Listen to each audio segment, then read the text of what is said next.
Pembacaan Alkitab tanggal 7 Januari tahun 2025, hari ke-7.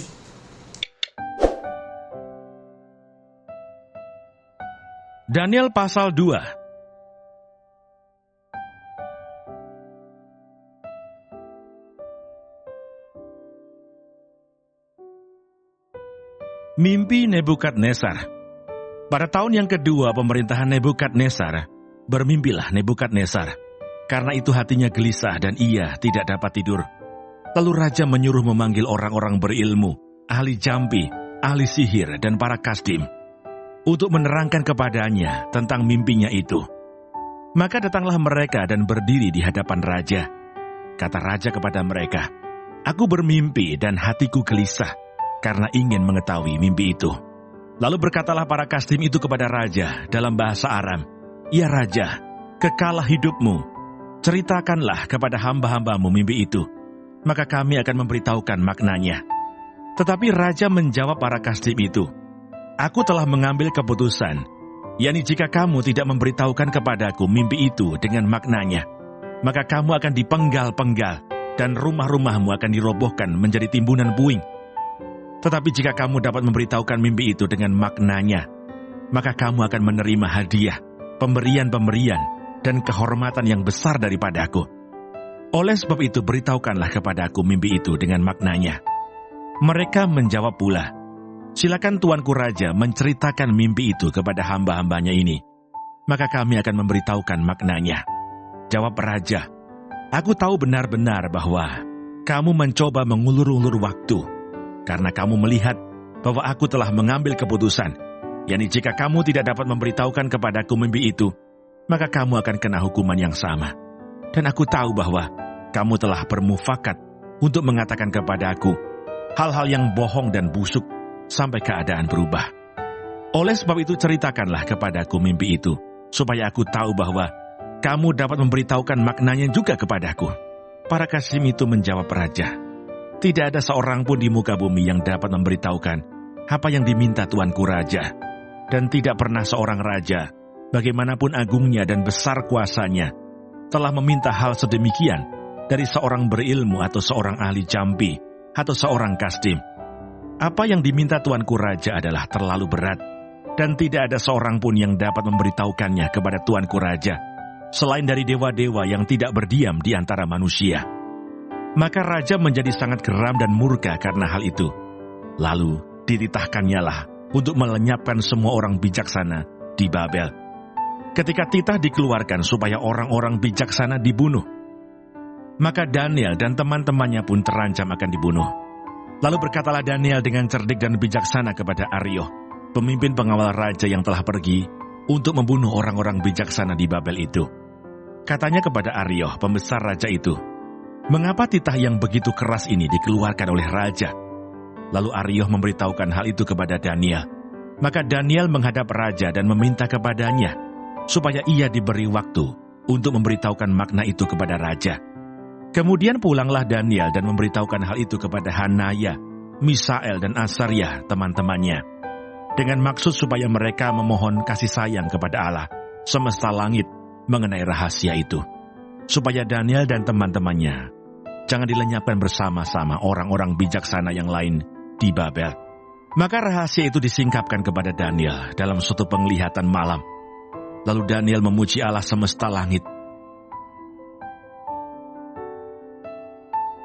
Mazmur 72.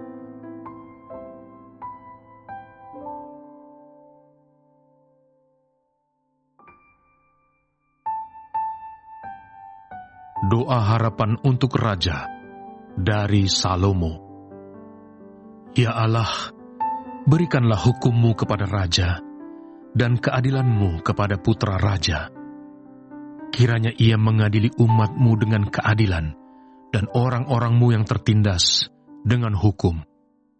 Kiranya gunung-gunung membawa damai sejahtera bagi bangsa dan bukit-bukit membawa kebenaran.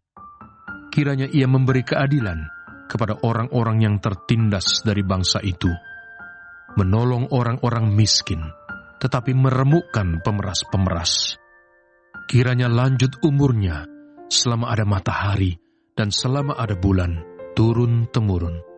Kiranya ia seperti hujan yang turun ke atas padang rumput, seperti dirus hujan yang menggenangi bumi. Kiranya keadilan berkembang dalam zamannya, dan damai sejahtera berlimpah sampai tidak ada lagi bulan. Kiranya ia memerintah dari laut ke laut, dari sungai Efrat sampai ke ujung bumi. Kiranya penghuni padang belantara berlutut di depannya, dan musuh-musuhnya menjilat debu. Kiranya raja-raja dari Tarsis dan pulau-pulau membawa persembahan-persembahan. Kiranya raja-raja dari Sheba dan Seba menyampaikan upeti. Kiranya semua raja sujud menyembah kepadanya, dan segala bangsa menjadi hambanya. Sebab ia akan melepaskan orang miskin yang berteriak minta tolong, orang yang tertindas, dan orang yang tidak punya penolong. Ia akan sayang kepada orang lemah dan orang miskin. Ia akan menyelamatkan nyawa orang miskin. Ia akan menebus nyawa mereka dari penindasan dan kekerasan. Darah mereka mahal di matanya. Hiduplah ia, kiranya dipersembahkan kepadanya emas Sheba. Kiranya ia didoakan senantiasa dan diberkati sepanjang hari. Biarlah tanaman gandum berlimpah-limpah di negeri, bergelombang di puncak pegunungan. Biarlah buahnya mekar bagaikan Libanon. Bulir-bulirnya berkembang bagaikan rumput di bumi. Biarlah namanya tetap selama-lamanya. Kiranya namanya semakin dikenal selama ada matahari. Kiranya segala bangsa saling memberkati dengan namanya dan menyebut dia berbahagia. Terpujilah Tuhan Allah Israel yang melakukan perbuatan yang ajaib seorang diri. Dan terpujilah kiranya namanya yang mulia selama-lamanya, dan kiranya kemuliaannya memenuhi seluruh bumi. Amin. Ya, amin. Sekianlah doa-doa Daud bin Isai.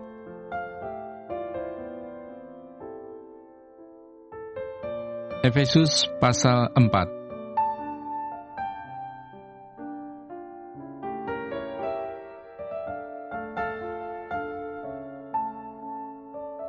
Manusia baru. Sebab itu kukatakan dan kutegaskan ini kepadamu di dalam Tuhan. Jangan hidup lagi sama seperti orang-orang yang tidak mengenal Allah dengan pikirannya yang sia-sia dan pengertiannya yang gelap.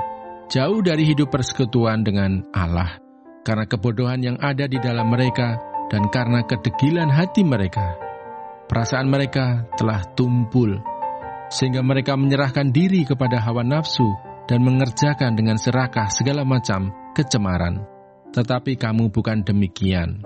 Kamu telah belajar mengenal Kristus, karena kamu telah mendengar tentang Dia dan menerima pengajaran di dalam Dia menurut kebenaran yang nyata dalam Yesus, yaitu bahwa kamu, berhubung dengan kehidupan kamu yang dahulu, harus menanggalkan manusia lama yang menemui kebinasaannya oleh nafsunya yang menyesatkan, supaya kamu dibaharui di dalam roh dan pikiranmu, dan mengenakan manusia baru yang telah diciptakan menurut kehendak Allah di dalam kebenaran dan kekudusan yang sesungguhnya. Karena itu buanglah dusta dan berkatalah benar seorang kepada yang lain, karena kita adalah sesama anggota. Apabila kamu menjadi marah, janganlah kamu berbuat dosa. Janganlah matahari terbenam sebelum padam amarahmu, dan janganlah beri kesempatan kepada iblis. Orang yang mencuri, janganlah ia mencuri lagi, tetapi baiklah ia bekerja keras dan melakukan pekerjaan yang baik dengan tangannya sendiri, supaya ia dapat membagikan sesuatu kepada orang yang berkekurangan. Janganlah ada perkataan kotor keluar dari mulutmu, tetapi pakailah perkataan yang baik untuk membangun di mana perlu, supaya mereka yang mendengarnya beroleh kasih karunia. Dan janganlah kamu mendukakan Roh Kudus Allah, yang telah memeteraikan kamu menjelang hari penyelamatan. Segala kepahitan, kegeraman, kemarahan, pertikaian, dan fitnah hendaklah dibuang dari antara kamu, demikian pula segala kejahatan. Tetapi hendaklah kamu ramah seorang terhadap yang lain, penuh kasih mesra dan saling mengampuni, sebagaimana Allah di dalam Kristus telah mengampuni kamu. Efesus pasal 5.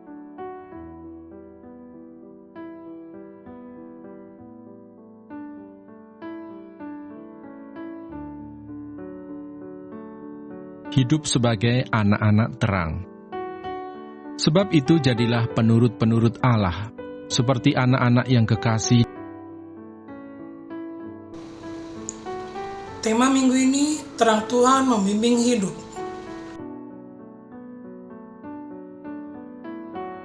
Bacaan hari ini untuk melengkapi apa yang kita baca pada hari Minggu 5 Januari tahun 2025.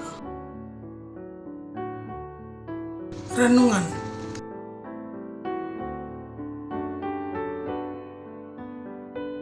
Terang Tuhan membimbing hidup manusia dalam setiap aspek kehidupan, mulai dari mengungkapkan misteri yang tersembunyi, memerintah dengan keadilan, hingga membawa kita kepada kehidupan yang baru dalam kebenaran dan kekudusan.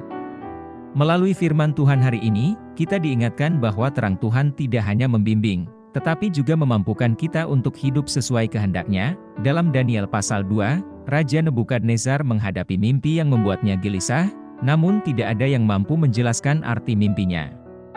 Daniel, dengan iman yang teguh, meminta kepada Tuhan untuk menyatakan rahasia itu. Ayat 19 berkata, maka rahasia itu disingkapkan kepada Daniel dalam suatu penglihatan malam. Terang Tuhan membimbing Daniel melalui hikmat dan pengertian ilahi, yang tidak hanya memuliakan Tuhan tetapi juga memberikan solusi bagi masalah besar. Hal ini menunjukkan bahwa terang Tuhan adalah sumber hikmat sejati, yang melampaui batas-batas pemikiran manusia. Mazmur pasal 72 melukiskan pemerintahan ideal seorang raja yang dipenuhi dengan keadilan dan kasih Tuhan. Sang raja membawa pembebasan bagi yang tertindas, melindungi mereka yang lemah, dan menciptakan damai sejahtera. Ayat 11 berkata, semua raja akan sujud menyembah kepadanya, segala bangsa akan menjadi hambanya. Terang Tuhan melalui keadilan mengingatkan kita untuk tidak hanya hidup benar di hadapannya, tetapi juga untuk menjadi saluran berkat bagi sesama.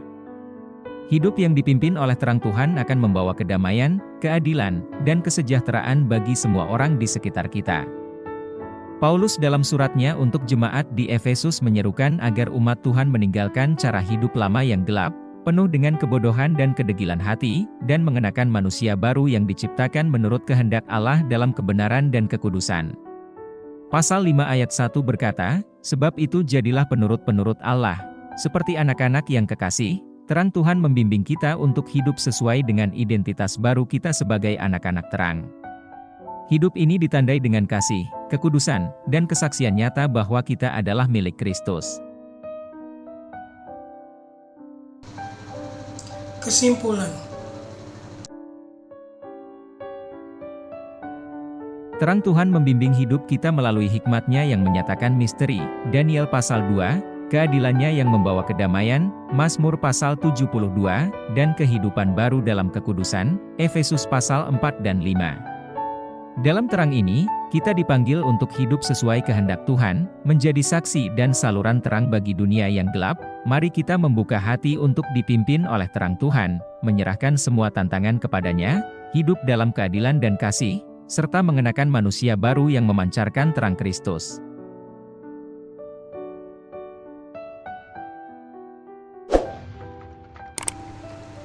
Terima kasih, Tuhan Yesus memberkati. Amin.